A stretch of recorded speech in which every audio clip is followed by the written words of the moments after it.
강민호는 사업상 미팅을 마치고 귀가하던 길, 갑작스러운 빗길 교통사고로 생을 마감했다. 의식이 꺼져가는 마지막 순간 그는 분명 차가운 피비린내와 눈부신 불빛 속에서 영원한 어둠을 맞이했다고 생각했다.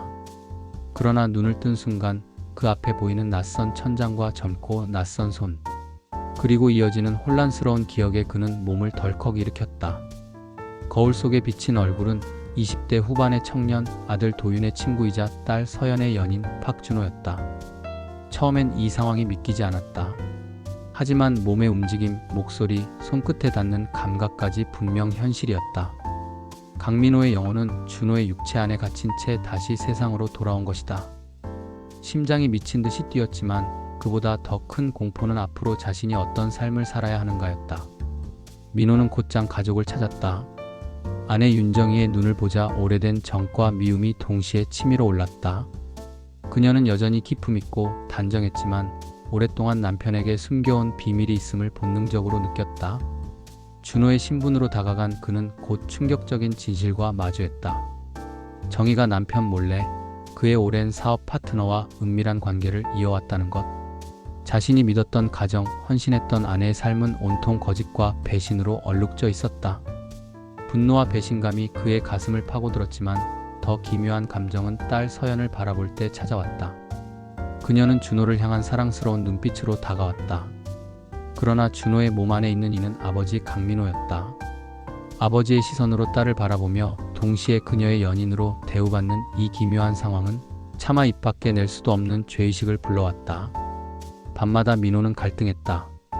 정의의 배신을 폭로할 것인가, 아니면 준호의 인생을 빌미로 새롭게 시작할 것인가. 하지만 선택할 틈도 없이 사건은 점점 꼬여갔다.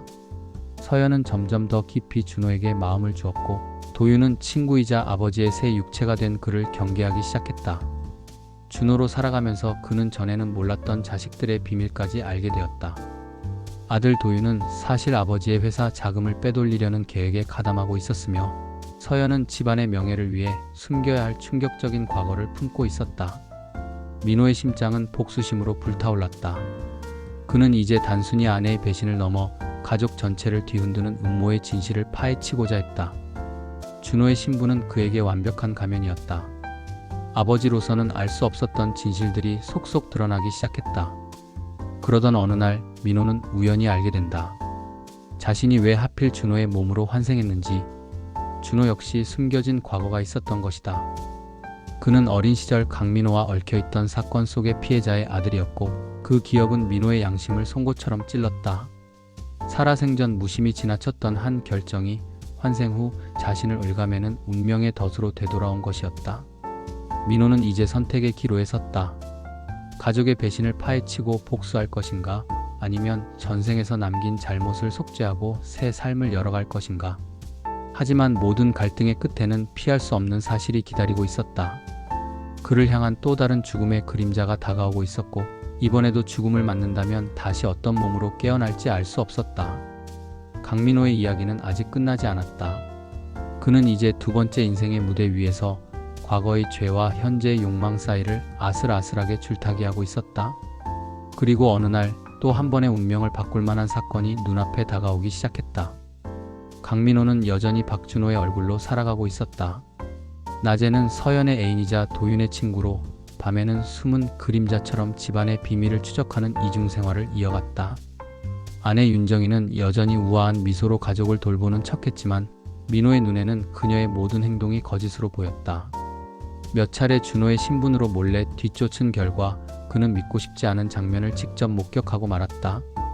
정희가 한밤중에 고급 호텔의 로비에서 남편의 사업 파트너 최강석과 밀담을 나누는 모습이었다. 그녀의 손끝이 강석의 팔에 스치고 은밀한 눈빛이 오갔다. 민호의 가슴은 무너져 내렸다. 살아생전 그는 강석을 가장 신뢰했다. 오랜 세월 동업자로 함께 회사를 키워온 사이라 생각했건만 그가 아내와 손잡고 있었다니. 그것도 자신이 죽자마자 더욱 대담해져 노골적으로 회사를 장악하려 하고 있었다. 민호는 그날 밤 호텔 복도에서 강석의 대화를 엿듣고 더 큰 충격에 빠졌다. 정희씨, 이제 곧 모든 게 우리 손에 들어올 거요. 민호가 떠났으니 회사를 합병하는 것도 시간 문제지. 서류만 정리되면 당신과 나 이 제국의 주인이 되는 거야. 정희의 부드러운 목소리가 속삭였다. 서연이만 설득하면 돼요. 그녀가 준호를 계속 만나도록 놔두세요. 그 관계가 유지되면 우리가 더 쉽게 끌어낼 수 있어요. 순간 민호의 손이 덜덜 떨렸다. 아내는 딸마저 이용해 음모를 꾸미고 있었다. 자신이 준호로 살아가고 있기에 그녀는 오히려 그 상황을 적극적으로 활용하려 했던 것이다. 민호는 복수심에 휩싸였다. 그러나 또 한편으로는 서연의 눈망울이 마음을 흔들었다.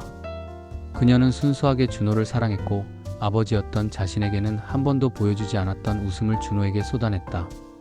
서연의 웃음을 볼 때마다 민호는 자꾸만 아버지로서의 도덕과 남자로서의 혼란 사이에서 흔들렸다. 며칠 후 서연은 준호에게 다가와 속삭였다. 오빠, 엄마가 요즘 이상해.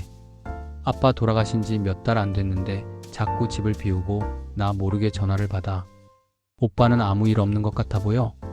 그 말을 듣는 순간 민호의 가슴이 철렁 내려앉았다. 딸은 이미 눈치채고 있었다. 그러나 민호는 진실을 말할 수 없었다. 오히려 그는 연인의 얼굴로 그녀를 품에 안으며 위로해야 했다. 괜찮아. 내가 곁에 있으니까. 걱정하지 마. 하지만 그 말은 자기 자신을 향한 위로 같았다. 한편 아들 도윤의 태도도 수상쩍었다. 그는 준호를 향한 적대심을 숨기지 않았고 아버지의 회사를 둘러싼 서류를 몰래 처리하는 모습이 목격되었다. 민호는 그 서류를 빼내 확인하다가 충격적인 사실을 알게 된다. 도윤이 아버지의 회사 지분 일부를 강석에게 넘기려 하고 있었던 것이다. 혈육의 배신은 아내의 불륜보다도 더 큰 상처로 다가왔다.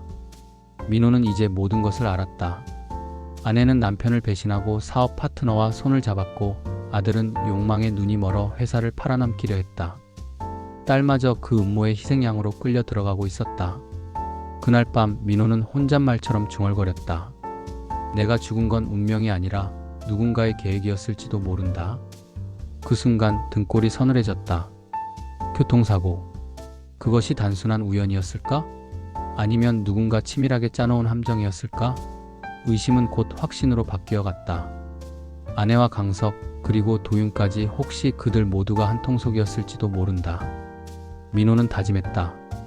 더 이상 방관하지 않으리라. 준호의 얼굴 뒤에 숨은 채 그들의 비밀을 하나하나 밝혀내고 반드시 대가를 치르게 할 것이다. 하지만 그러면 그럴수록 그는 준호의 몸을 가진 자신의 처지에서 벗어날 수 없음을 느꼈다. 가족으로 돌아갈 수도 없고 준호로 살아가자니 딸 서연의 사랑이 점점 깊어지고 있었다. 끝없는 갈등 속에서 그는 또 하나의 단서를 잡았다. 교통사고 현장 근처에서 발견된 수상한 차량 블랙박스 영상. 거기에는 분명히 누군가 의도적으로 그를 향해 핸들을 꺾는 장면이 찍혀 있었다. 화면 속 차량은 최강석의 회사 소유였다. 민호의 눈빛은 서늘하게 빛났다. 그래, 너희가 날 죽였구나. 그렇다면 이번에는 내가 준호의 이름으로 너희를 무너뜨리겠다. 하지만 그의 다짐이 끝나기도 전에 서연이 눈물을 머금고 찾아왔다. 오빠, 나 사실 엄마가 무서워. 엄마가 내 핸드폰을 훔쳐보고 준호 오빠랑 만나지 말라고 협박해. 아빠가 살아있었다면 절대 이런 일 없었을 거야. 민호는 서연을 껴안았다. 눈물이 왈칵 쏟아졌다. 그는 다시 한번 느꼈다. 아버지로서 지켜야 할 존재가 바로 지금 품 안에 있는 딸이라는 것을. 하지만 동시에 그는 알았다. 복수를 시작하는 순간 이 순수한 아이마저 거대한 소용돌이에 휘말릴 거라는 사실을. 그의 심장은 무겁게 뛰었다. 복수인가 구원인가. 그리고 그 순간 누군가 창밖에서 두 사람을 지켜보고 있었다. 아내 윤정이었다. 그녀의 눈빛은 얼음처럼 차가웠다. 민호의 두 번째 인생, 막이 점점 더 어두워지고 있었다.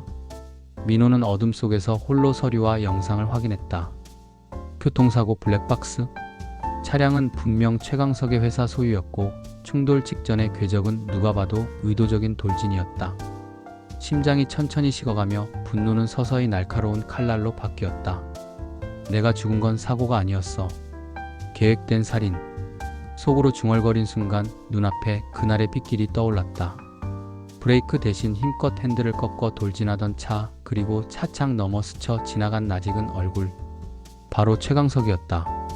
그토록 믿었던 동업자, 가족처럼 여겼던 형 같은 존재가 자신의 목숨을 끊어냈던 것이다. 민호는 이를 악물었다. 준호의 몸을 얻은 것은 단순한 기적이 아니었다. 아마 하늘이 자신에게 기회를 준 것일 터. 이제는 그 기회를 이용해 모든 것을 되찾고 배신자들에게 값을 치르게 해야 했다. 그의 첫 걸음은 강석의 회사 내부를 파고드는 것이었다. 준호의 신분을 이용해 젊은 인재로 위장해 입사하는 데는 큰 무리가 없었다. 강석은 그를 별다른 경계 없이 받아들였다.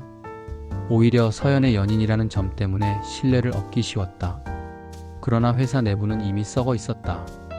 강석은 민호가 생전에 세워놓은 원칙과 규율을 모두 무너뜨리고 부정계약과 비자금을 만들어 제국처럼 회사를 장악하고 있었다. 직원들은 눈치를 보며 침묵했고 이사회는 이미 강석의 손에 넘어간 지 오래였다. 민호는 치밀하게 자료를 모으기 시작했다. 준호의 나이답게 천진한 얼굴로 웃으며 강석에게 충성하는 척했지만 뒤로는 모든 문서와 거래 내역을 빼돌렸다. 비밀리에 USB에 저장하며 그는 속으로 다짐했다. 내 손으로 나를 죽였으니 이번엔 내 손으로 너를 무너뜨리겠다. 하지만 복수는 단순히 강석만의 문제가 아니었다. 아내 정희 또한 공범이었다. 호텔에서의 밀담, 그리고 딸 서연을 미끼 삼아 계획을 진행하는 그 잔혹함은 남편을 향한 사랑의 그림자조차 없었다. 민호는 그녀를 향한 분노와 미련 사이에서 괴로웠다. 과연 그녀를 파멸시킬 수 있을까? 아니면 마지막 순간 한때 사랑했던 기억 때문에 망설이게 될까? 그의 마음을 더욱 흔든 건 서연이었다.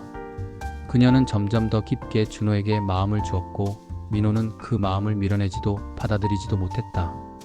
아버지로서 지켜야 할 아이를 연인으로 받아야 하는 기묘한 상황은 그를 죄책감의 늪으로 끌어내렸다. 하지만 동시에 서연은 그가 싸우는 이유가 되었다. 이 아이만큼은 절대 지켜내겠다. 며칠 후 민호는 작은 실험을 했다. 강석에게 일부러 잘못된 보고서를 건넸다. 그 보고서에는 치명적인 허점이 숨어 있었지만 겉보기에 완벽해 보였다. 강석은 그것을 믿고 대규모 계약에 서명했다. 며칠 지나지 않아 그 계약은 불법 자금 세탁과 연결되어 있다는 사실이 드러나며 언론의 스포트라이트를 받았다. 강석은 얼굴이 창백해졌다. 이사회가 흔들렸고 검찰의 수사가 시작되었다. 민호는 그 모든 과정을 뒤에서 지켜보며 쓴웃음을 지었다. 첫 번째 타격 이제 시작일 뿐이야. 그러나 복수의 길은 순탄치 않았다. 강석은 위기를 모면하기 위해 도윤을 앞세웠다. 아버지를 배신했던 그 아들은 이제 강석의 꼭두각시로 나서 언론 앞에서 회사를 지키겠다며 연설을 했다. 도윤의 모습은 민호의 가슴을 찢어놓았다. 친아들이 아버지를 2번 죽이는 꼴이었다. 민호는 밤새 술을 마셨다. 준호의 몸이었지만 그 속은 여전히 강민호였다.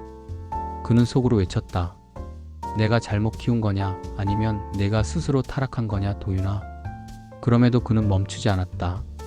서연에게는 다정한 연인의 얼굴로 곁을 지켜주었고 뒤로는 점점 강석의 기반을 허물었다.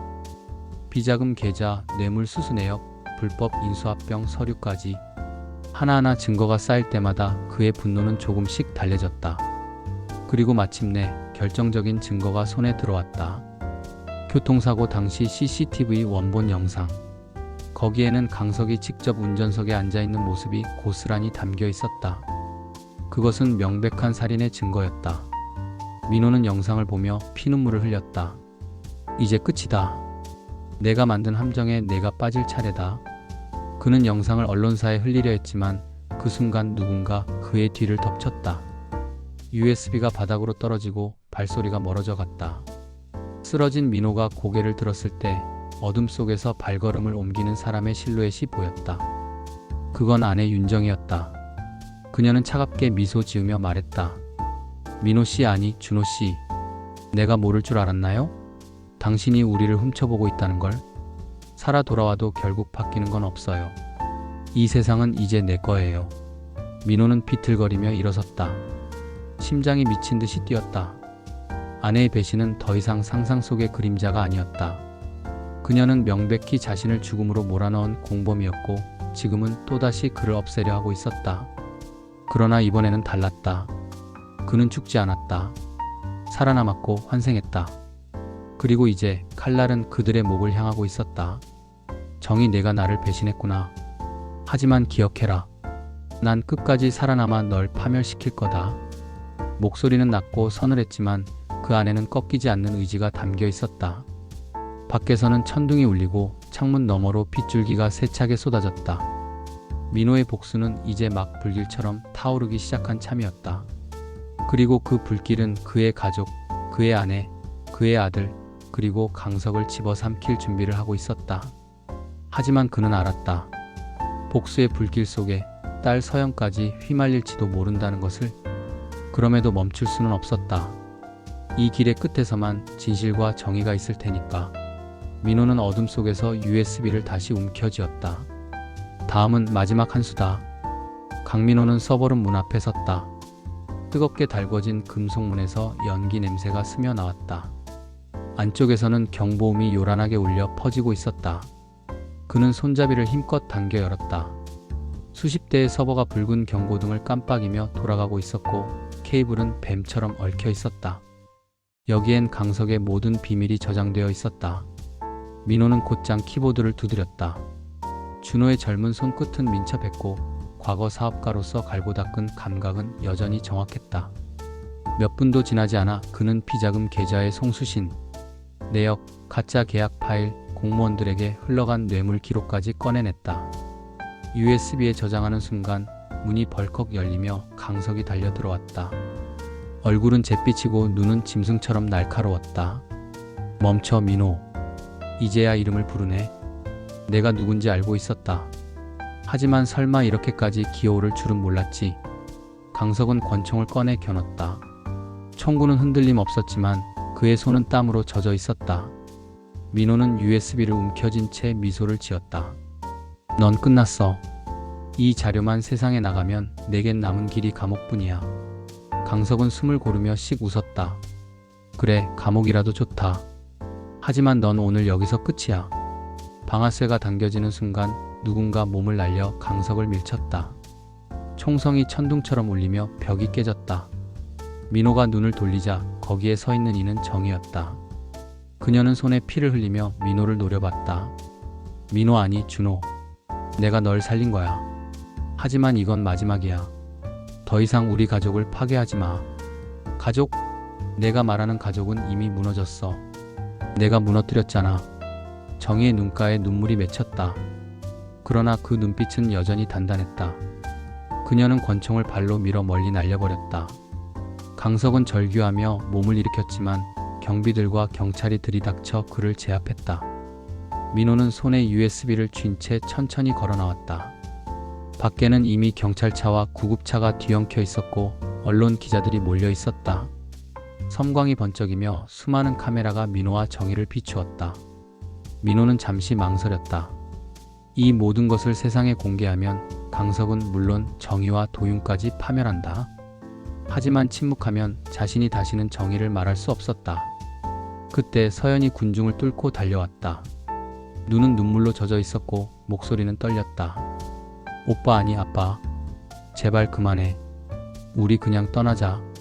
아무것도 바라지 않아. 나 오빠만 있으면 돼. 민호의 심장이 무너졌다. 딸의 간절한 호소 앞에서 그는 흔들렸다. 복수냐 가족이냐. 그러나 곧 그는 눈을 감았다가 떴다. 서연아, 널 지키려면 진실을 밝혀야 해. 진실 없는 사랑은 거짓이니까. 그는 기자들에게 USB를 건넸다. 순식간에 카메라 플래시가 번쩍였고 세상은 강석의 범죄와 음모를 알게 되었다. 며칠 후 뉴스 헤드라인은 온통 강석과 윤정이 그리고 도윤의 이름으로 가득 찼다. 강석은 구속되었고 정의는 공범으로 조사를 받았다. 도윤은 배신자로 낙인 찍혀 사회적 몰락을 겪었다. 서연만이 남았다. 그녀는 오열하며 민호를 끌어안았다. 이제 어떻게 해요 아빠? 민호는 그녀의 머리칼을 쓰다듬으며 속삭였다. 아빠는 이제 떠날 거다. 하지만 넌 살아. 넌 반드시 내 삶을 지켜야 해. 그 순간 그의 시야가 서서히 흐려졌다. 심장이 다시 거세게 뛰다가 느려졌다. 환생의 시간이 다가오고 있었다. 준호의 몸이 한계를 맞이한 것이다. 서연은 절규했다. 안 돼. 오빠 아빠. 민호는 마지막 힘을 다해 웃었다. 사랑한다 서연아. 그리고 미안하다. 눈이 감기자 세상은 다시 어둠으로 물들었다. 그러나 이번엔 두렵지 않았다. 그는 자신의 복수를 완수했고 진실을 드러냈으며 딸을 지켜냈다. 그것이면 충분했다. 멀리서 종소리가 울리는 듯했고 그는 또다시 환생의 문턱에 서 있었다. 어쩌면 또 다른 삶이 기다리고 있을지도 몰랐다. 하지만 이번엔 알았다. 어떤 몸으로 깨어나든 그는 다시 가족을 위해 싸울 것이고 결코 배신에 무너지지 않으리라는 것을. 세상은 다시 밝아졌고 새로운 심장이 뛰기 시작했다.